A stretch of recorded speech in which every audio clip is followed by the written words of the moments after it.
안녕하세요 시청자 여러분. 부산시청 경찰청에 위치한 법률사무소에서 형사민사법 전문 대표 변호사가 인사드립니다.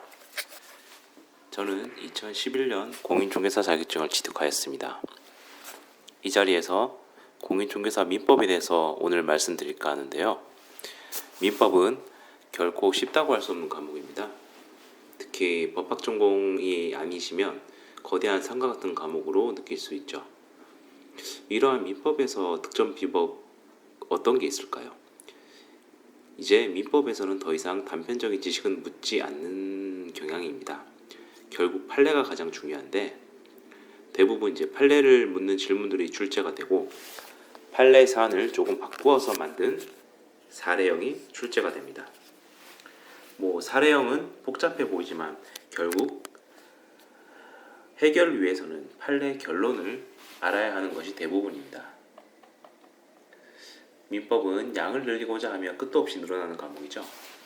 항상 이 시험은 우리 공인중개사 시험이라는 것을 명심하실 필요가 있습니다. 그렇기 때문에 결국 이 시험에서는 민법 중에서도 특히 부동산과 관련된 내용이 제일 중요하다. 이것을 분명히 인식하시면서 항상 공부를 하시면 좋을 것 같습니다. 그럼 두 번째로 출제 경향을 한번 간략하게 소개를 드리겠습니다. 이것은 이제 우리 민법에서 어떻게 효율적으로 공부할 것인가에 대한 것과 직결이 되는 것인데요. 다른 시험에서는 민법 같은 경우 채권법의 비중이 좀 클 수밖에 없습니다. 그런데 이 공인중개사 시험 같은 경우에는 물권법의 비중이 클 수밖에 없죠. 왜냐하면 물권법에서 부동산에 관련된 내용이 많이 다루어지기 때문입니다. 우리 보통 공인중개사 공부하시는 분들은 강의를 많이 들으십니다. 이 강의를 통해서 우리 훌륭한 강사님들께 이제 민법의 기본 이론을 익히신 다음에는 또 혼자서 공부하시는 시간을 가지시게 되죠. 그때는 판례를 익히는 게 가장 중요하다고 할 수 있습니다. 특히 기출문제상의 판례가 제일 우선되어야 되겠죠. 기본서를 이제 보시면서 기출문제에서 본 판례 같은 경우에는 따로 표시를 해두면 좋을 것 같습니다.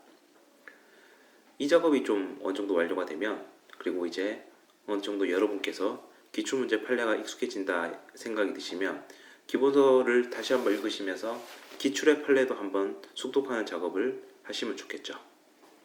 그리고 아마 그 정도가 되면 이제 문제집을 푸시게 될 겁니다.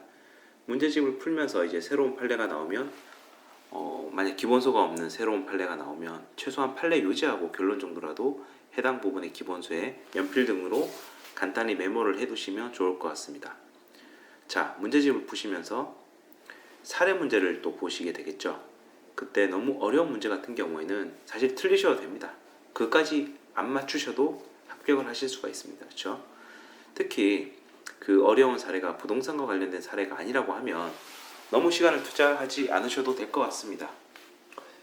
그래도 기왕 문제를 풀었으니까 이제 좀 아까운 게 있죠. 그렇다면 이제 풀이를 보시면서 이게 출제자가 어떤 의도로 냈는지 한번 이해하려고 노력을 해보시고 이해가 되신다면 이제 넘어가시면 되고 만약 이해가 안 되신다 그러면 다음에 또 기본서를 읽으시면 또 훨씬 더 이해 폭이 넓어지기 때문에 다음 회독할 때 다시 한번 읽어보시는 정도로 해서 표시해두고 넘어가시면 될 것 같습니다.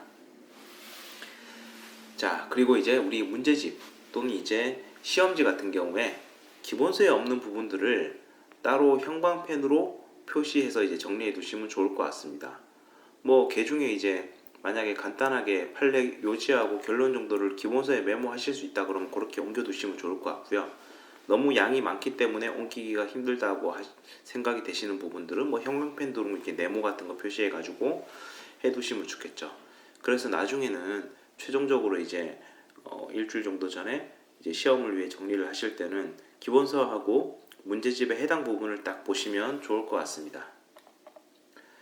자, 이 작업까지 하고도 시간이 좀 남으신다 또는 전업수험생이시라고 해가지고 이제 시간이 좀 많이 확보가 되시는 경우에는 따로 판례집, 사례집을 보시는 것도 괜찮을 것 같습니다. 그런데 이제 우리 직장을 병행하시는 분들 같은 경우에는 제가 생각할 때는 요 작업까지 하실 수 있을까 좀 걱정이 되고요. 그래서 일단 기본서하고 문제집 푸는 정도에 충실하시면 좋을 것 같은데 조금 시간이 남으신다 그러면 판례집 같은 거 하나 이제 보시는 게 좋을 것 같은데 요걸 요걸 어떻게 보시느냐. 문제집 푸시면서 이제 어떤 판례가 나왔을 때 좀 사항이 이해가 안 되는 경우가 있습니다. 그때 이해를 돕는 차원에서 참고서 용도로 판례집을 이제 병행해서 읽어보시면 그 판례집 같은 경우는 이제 판례를 자세하게 실어놨기 때문에 이해를 이제 깊게 하실 수 있는 도구가 될 수가 있습니다. 그래서 판례집을 병행해서 이때 읽어보시면 도움이 좀 많이 되실 것 같습니다.